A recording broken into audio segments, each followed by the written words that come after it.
हार्दिक स्वागत है आपका गौरंगदास प्रभु जी। हरे कृष्णा।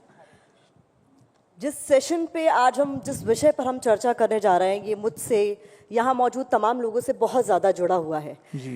लेकिन हम इस पर बात नहीं कर पाते हैं उतनी। मैं बहुत सारे विषयों पर आपसे बात करना चाहती हूँ लेकिन शुरुआत आपकी लाइफ स्टोरी से करना चाहूँगी। बड़ी इंटरेस्टिंग है आपकी लाइफ स्टोरी। कहाँ तो आप आईआईटी के छात्र और अचानक से आप कृष्ण भक्ति की राह पर चलने लगे, लोगों को समझाने लगे कि कैसे अपने माइंड को बैलेंस किया जाए, कैसे रेजिलिएंट बना जाए। तो पहले मैं आपके बारे में पढ़ रही थी तो उस रोड एक्सीडेंट के बारे में सुन के मुझे बहुत धक्का लगा जिससे आपको गो थ्रू होना पड़ा, और कहीं ना कहीं उसने आपको रेजिलिएंट भी बनाया, आपकी पूरी लाइफ को 360 डिग्री टर्न दे दिया। उसके बारे में पहले बताएं, फिर हम चर्चा को आगे बढ़ाएं। जी, मैं उस समय हाईवे पे जा रहा था और ऐसा नहीं कि गीता का एक्सपोजर नहीं था। I was always curious about death. तो इसलिए मृत्यु का कोई हल है क्या, इसके विषय में मैं सोचता रहता था।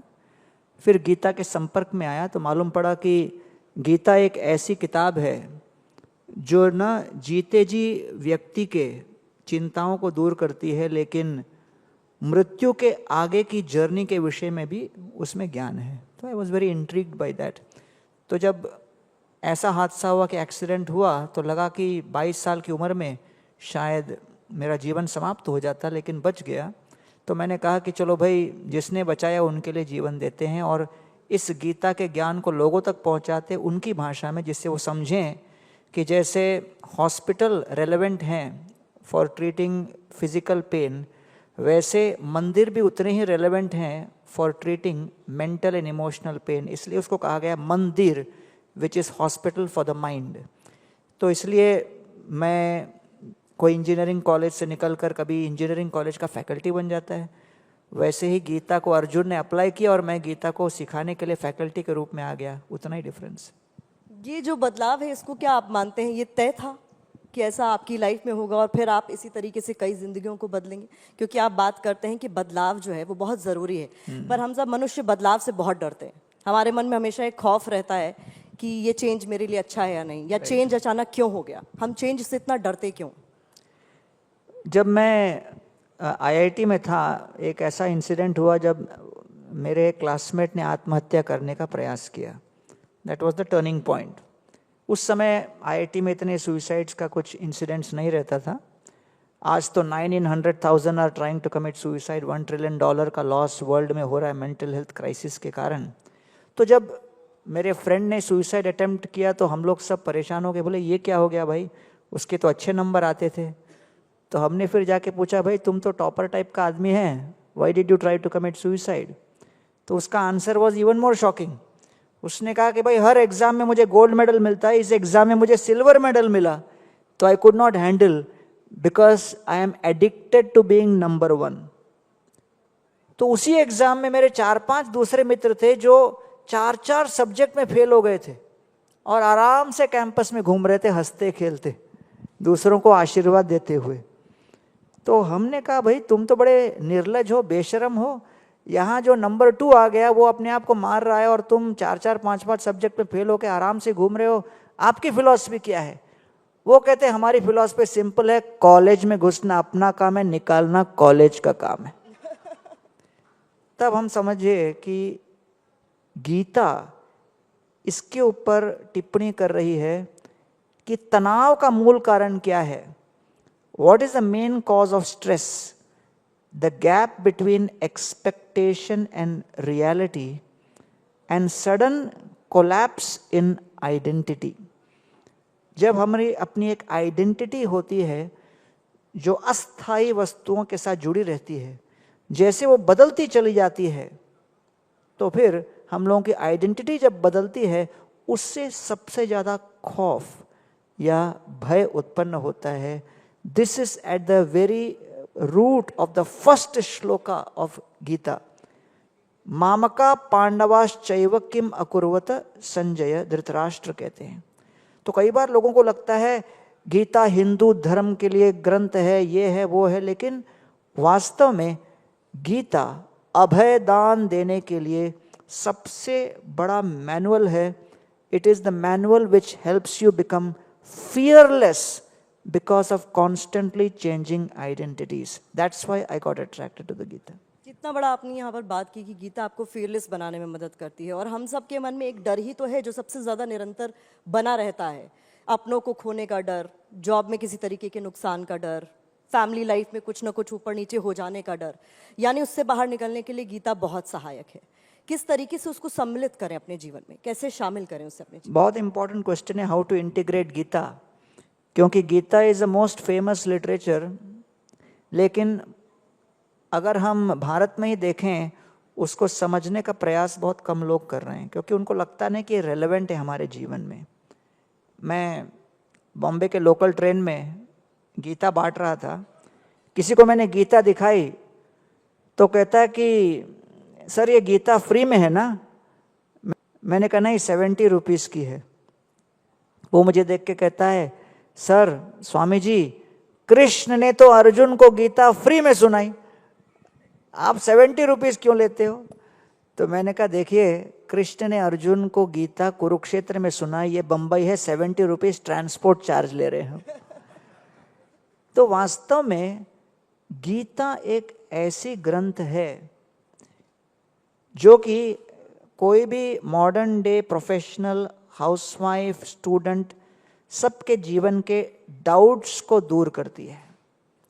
What does doubt stand for? Acronym है ये। D is the conflict, desire and fear. आपकी इच्छा और आपके भय के बीच जो द्वंद्व है, उसके कारण क्या होता है? Oh, you don't see opportunities, you see only obstacles. उस डिजायर और फियर के बीच जो द्वंद्व चल रहा है, उसके कारण डाउट आने लगते हैं। जो आप कर सकते हो, सक्षम हो, उसमें भी संशय होने लगता है। फिर you stands for unseen strengths. आपकी जो अपनी कैपेबिलिटी है, आप उसी को प्रयोग नहीं कर पाते। हर व्यक्ति के अंदर जो हनुमान बैठा है, उसके लिए एक जांबवान की आवश्यकता है, वो उसको ढूंढ नहीं पाता, क्योंकि भय के कारण आप देख नहीं पाते। और मैं कहता हूं ना, the 3 cancers of the mind are comparing, complaining, criticising. Comparison, आपकी अपनी क्षमता है, शक्ति है, लेकिन कंपैरिजन के कारण आप दूसरों को ही देखने में लगे हो और अपने अनसीन स्ट्रेंथ को बाहर नहीं ला पाते। एक मैं कहता हूं, एक व्यक्ति स्पीकर्स ब्यूरो चलाते थे, how to become expert public speaker. तो मंच पे आके उन्होंने कहा, okay, I am going to make all of you expert speakers. What you have to do, begin your speech with something dramatic. फिर कहते हैं, एक एग्जाम्पल देता हूं ड्रामेटिक स्पीच का। बोले क्या? बोले begin the speech with something like this, the best years of my life were spent in the arms of a woman who was not my wife. सब बोले, अरे बाप रे, ये क्या बोल रहा है? And he said, that woman was my mother. तो सबने कहा, अरे बड़ा अच्छा तरीका है, धमाकेदार तरीका है। तो सारे ऑडियंस में से एक व्यक्ति अपने गांव पहुंचा, पूरे गांव को बुला लिया, बोला मैं अब स्पीकर बन गया। पूरी गांव खड़ी हो गई, वो भी मंच पे खड़ा हो गया। पहली बार पब्लिक लेक्चर दे रहा था, वो भी घबरा रहा था। तो माइक पे आके सोचता है, वही तकनीक अपनाता हूं, ओपनिंग का, ड्रामेटिक। तो माइक पे आके बोलता है, the best years of my life were spend in arms of woman who was not my wife. उसके बाद इतना नर्वस हो गया, आगे का भूल गया। फिर बहुत सोचने लगा कि वो पंचलाइन क्या था, पंचलाइन क्या था, याद ही नहीं आ रहा था डर के कारण। फिर बोलता है, I can't remember who she was. So this is called making a fool of oneself, not using your own strength because you just are completely confused. तो ये हो गया डिजायर, दूसरा हो गया आपका ऑब्स्टिकल्स, तीसरा आ गया unseen strength. B stands for bias. Then you start having unnecessary biases, और उस बायस के कारण आपकी क्लैरिटी समाप्त हो जाती है, कंफ्यूजन आ जाता है, और तब जाके टी, there is a total collapse. और ये अर्जुन के साथ हुआ, प्रथम अध्याय गीता में। तो आज मानसिक दुर्व्यवस्था इतनी बढ़ गई है कि लोगों के पास सरल सरल कार्यों में निर्णय लेने की क्षमता कम होती जा रही है, और जैसे देश विकसित होता जा रहा है, बड़े चिंता का विषय है ये, क्योंकि ह्यूमन रिसोर्स या हमारी मानव शक्ति, मानव विकास अगर आगे नहीं बढ़ेगी तो आर्थिक विकास कब तक टिकेगी? प्रभु जी, इतना कंपटीशन है। अब चूंकि यहाँ पर ही अगर मैं बात करूँ, सब वर्क प्लेस से जुड़े हुए लोग हैं, कंपटीशन है, अनिश्चितताएं हैं, इन सब से कैसे पार पाया जा सकता है अपने मन को संतुलित रखते हुए? ये बहुत ज़रूरी है, क्योंकि तीन सी का आपने जिक्र किया। इसी से मेरा अगला जुड़ा हुआ सवाल है कि समय बदल रहा है, हम सब बहुत कॉन्शियस हुए हैं अपनी शरीर के प्रति, कम से कम सजग हुए हैं कि हमें फिजिकली एक्टिव रहना है, हमें 10,000 स्टेप्स दिन के पूरे करने हैं, लेकिन हम मेंटल डाइट को इग्नोर कर रहे हैं कि हम क्या दिन भर सोच रहे हैं उस पर हमारा ध्यान नहीं जाता, कितने नेगेटिव और पॉजिटिव थॉट्स दिन भर आपके दिमाग में हैं उस पर आपका ध्यान नहीं जाता, और कहीं ना कहीं वो आपकी मेंटल डाइट को बहुत ख़राब कर रहा है। फिजिकली आप कितने भी फिट हों, लेकिन अगर आपकी मेंटल डाइट दुरुस्त नहीं है तो वो आपको नुकसान ही पहुंचाएगा। मानते हैं आप ऐसे? बिल्कुल सही बात है। अभी मैं हाल ही में एक शॉर्ट्स बनाया था जो कि काफ़ी पॉपुलर हुआ। उसमें मैंने एक छोटा सा स्टोरी बताया था। एक सज्जन पेड़ के नीचे सोए हुए थे, पेड़ के बगल में एक बिल था और बिल के अंदर से जो है सांप निकला।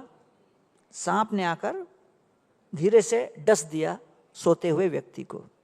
जहरीला सर्प नहीं था, ऐसे आके डस दिया तो उसको कुछ लगा कि डिस्टर्बेंस है और झटके से उठा, तब तक सांप बिल के अंदर घुस गया। सांप बिल के अंदर घुसा, उसी बिल के बगल में से चूहा बाहर निकला, और चूहा बाहर निकला और ये जाग के व्यक्ति देखता है बिल के बाहर कौन है, चूहा। उसको लगा चूहे ने काटा, जोर से गाली देता है चूहे को और फिर सो जाता है। चूहे को बड़ा बुरा लगता है कि मैंने कुछ किया नहीं फिर भी फालतू का गाली खाए। तो चूहा सोचते है अब मैं वास्तव में उसको डसूंगा। फिर कुछ देर के बाद जब वो सो रहा है तो चूहा आके उसको काटता है और चूहा काट के बिल के अंदर घुस जाता है। ये चिल्ला के उठता है और जब देखता है तो तब तक सांप बाहर आ जाता है। सांप को देख के उसको हार्ट अटैक आ जाता है, बेहोश हो जाता है। अब प्रश्न उठता है कि उस व्यक्ति को किसने गिराया, चूहे ने या सांप ने? क्योंकि वास्तव में दूसरी बार काटा तो चूहे ने था, लेकिन वो बेहोश होके गिरा सांप को देख के। So neither the mouse nor the snake were responsible, his own anxieties and fears were responsible. तो इसलिए मानसिक चिंता एक इतना बड़ा रोग है कि आज मानसिक रोग के कारण लोग अपने आप बुरी तरह से ग्रस्त हो रहे हैं। Today the cardiovascular diseases is killing 20 million people, 10 million people due to cancer, 5 million due to obesity, all because of lack of control over their mind.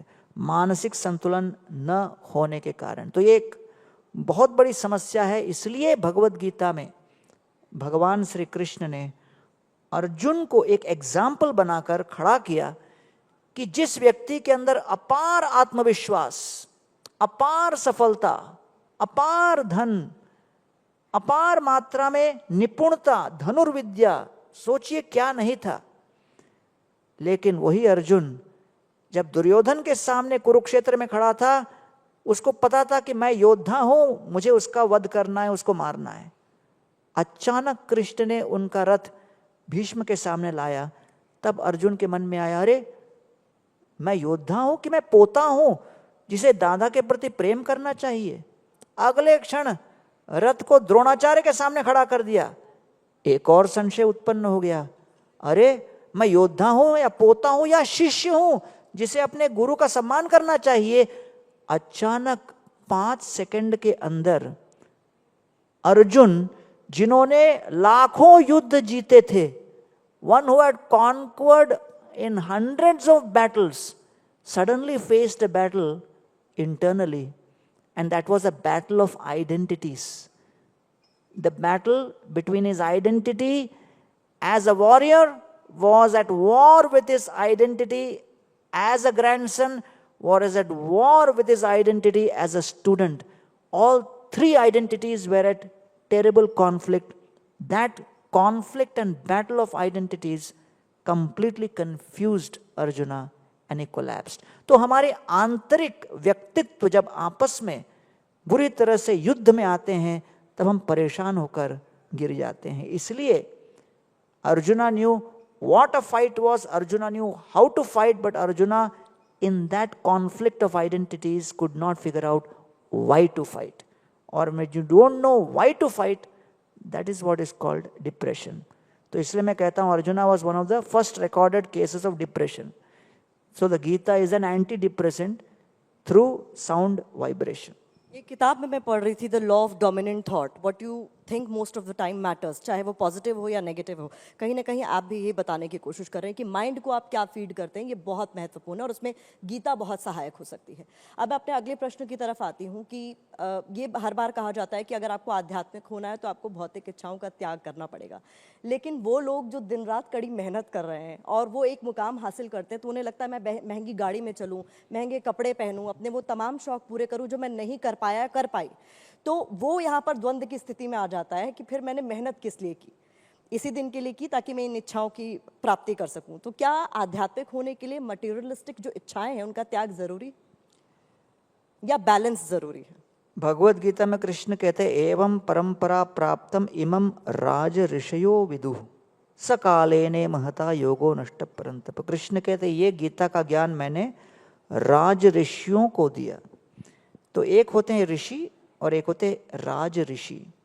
अर्थात गीता का पूरा बल जोर केवल आपके कार्यों पर नहीं है, आपके विचारों पर है. इसलिए मैं अभी जस्ट बता रहा था the Gita works on your intention first, आपकी इच्छा पर.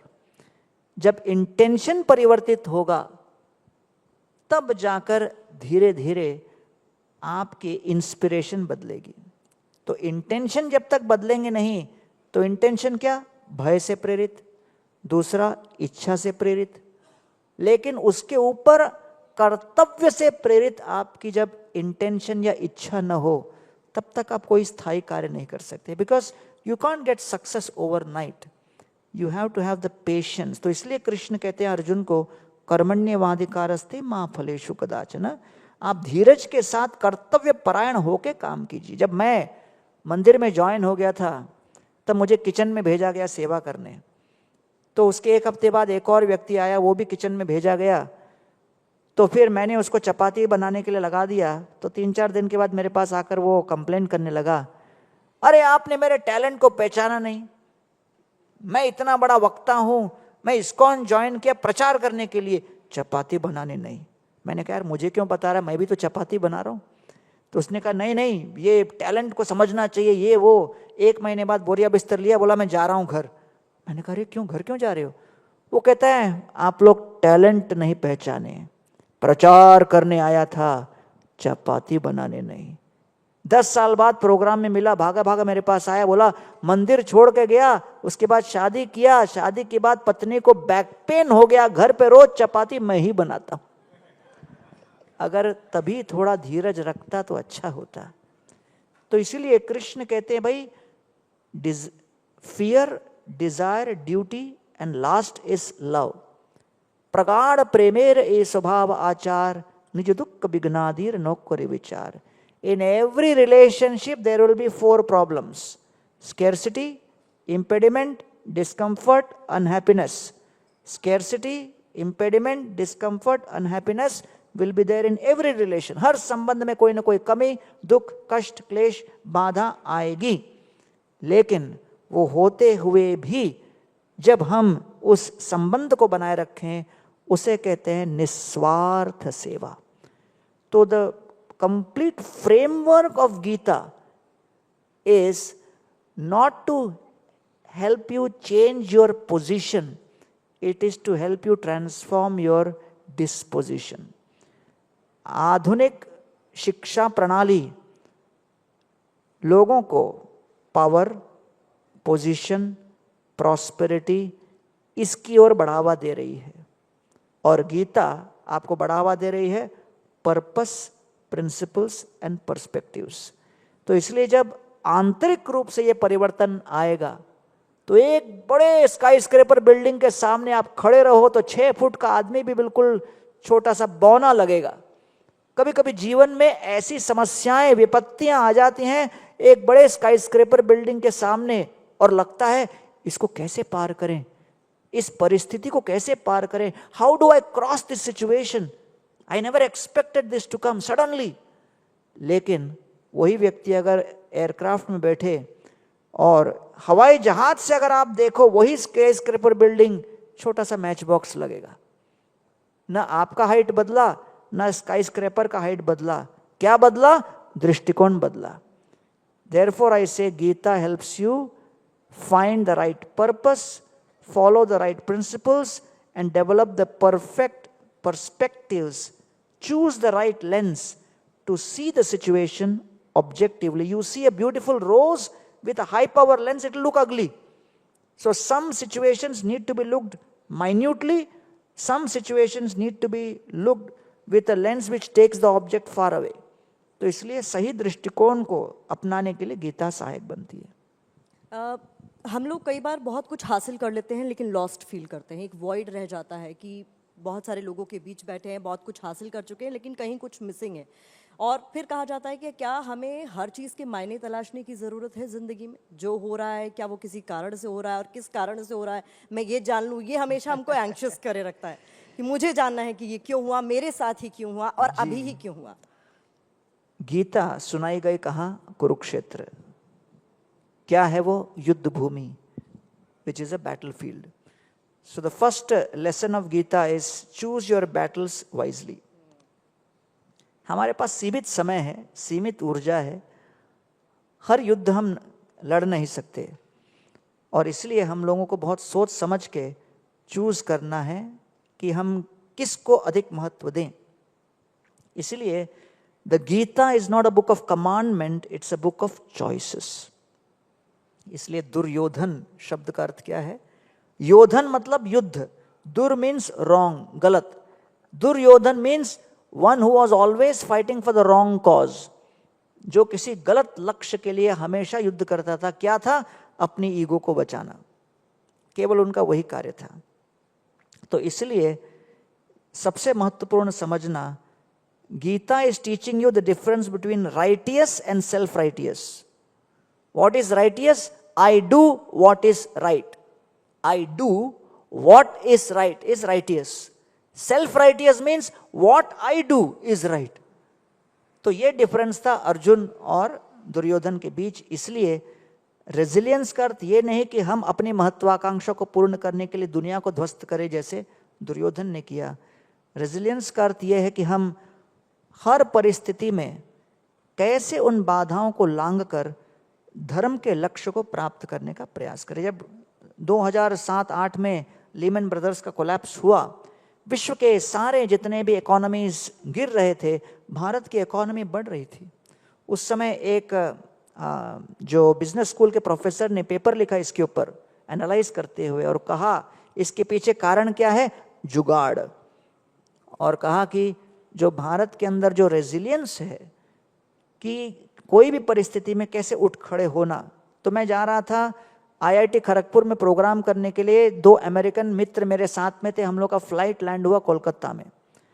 अब जैसे लैंड हुआ हमको गार्लैंड के साथ स्वागत किया गया, फिर बताया गया कि आज बंगाल बंद है। अभी आपको तो बताने की जरूरत नहीं, बंगाल बंद मतलब गाड़ी नहीं चलती। तो मैंने कहा भाई 3 घंटे का रास्ता है, शायद प्रोग्राम कैंसिल हो गया होगा। मैंने ऑर्गेनाइजर का प्रोग्राम कैंसिल, ऑर्गेनाइजर बोले नहीं प्रोग्राम चालू है। मैंने कहा भाई 3 घंटे का रास्ता है, अपन कैसे जाएंगे? तो ऑर्गेनाइजर बोलते हैं हम एम्बुलेंस में लेने आए आपको। तो मैंने कहा ये तो आउट ऑफ बॉक्स थिंकिंग हो गया।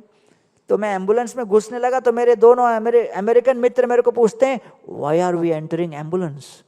आई said good question but answer will take half an hour, because first I have to explain what is bandh. You just sit behind, I will manage. तो मैं सामने बैठा, वो लोग पीछे चले गए, गाड़ी चलने लगी। बीच में बहुत बड़ा मॉब घेर लिया, बोलता है हम देखना चाहते हैं पीछे कौन है। मैंने कहा देख लो। वो लोग अंदर झांक के देखने लगे। मेरे दोनों अमेरिकी मित्र ब्रेकफास्ट लेने के बाद, पहले से गार्लैंड तो था ही, ऐसे लेटे हुए थे। ये लोग अंदर देख के बोलते हैं इनकी आत्मा को शांति मिले। और 3 घंटे के अंदर हम लोग पहुंच गए।